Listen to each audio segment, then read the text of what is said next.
Sabay-sabay po nating basahin ang Aklat ng Mga Awit, chapter 139 verses 1 to 24. Ako'y iyong sinisiyasat, batid mo ang aking buhay. Ang lahat kong lihim, Yahweh, ay tiyak mong nalalaman. Ang lahat ng gawain ko sa iyo ay hindi lingid. Kahit ikaw ay malayo, batid mo ang aking isip. Ako iyong nakikita gumagawa o hindi man, ang lahat ng gawain ko'y pawang iyong nalalaman. Di pa ako umiimik ang aking sasabihin, alam mo nang lahat iyon, lahat ay di malilihim. Ika'y laging kapiling ko, katabi ko oras-oras, ang likha mong kalakasan ang sa akin nag-iingat. Nagtataka ang sarilit, alam mo ang aking buhay, di ko kayang unawain iyong karunungan.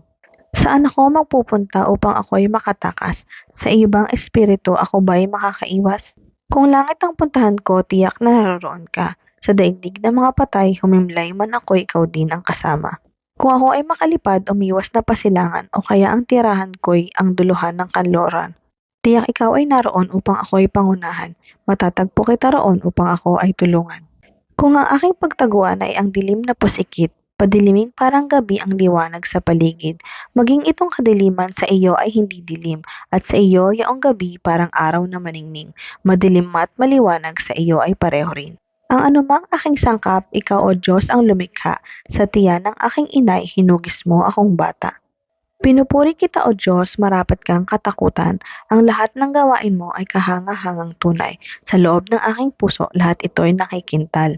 Ang buto ko sa katawan noong iyon ay hugisin, sa loob ng bahay bata, do'y iyong napapansin.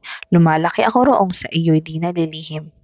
Ako iyong nakita na hindi pa man isinilang, batid mo kung ilang taon ang haba ng aking buhay, pagkat ito'y nakatitik sa aklat mo na talaan, matagal nang balangkas mo, ikaw lamang ang may alam.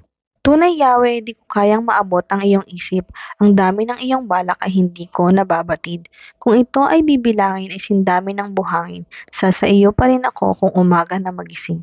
Ang hangad ko, aking Diyos, patayin mo ang masama, at ang mga mararahas ay iwanan akong kusa. Mayroon silang sinasabing masasama laban sa iyo, at kanilang dinudusta pati na ang pangalan mo. Lubos akong nasusuklam sa sinumang muli sa iyo. Ang lahat ng nag-aalsa laban sa iyo ay di ko gusto. Lubos akong nagagalit, lubos din ang pagkasuklam. Sa ganoong mga tao ang turing ko ay kaaway. O Diyos, ako'y siyasatin, alamin ang aking isip. Subukin mo ako ngayon kung ano ang aking nais. Kung ako ba ay hindi tapat, ito iyong nababatid. Sa buhay na walang hanggan, samahan mo at ihatid.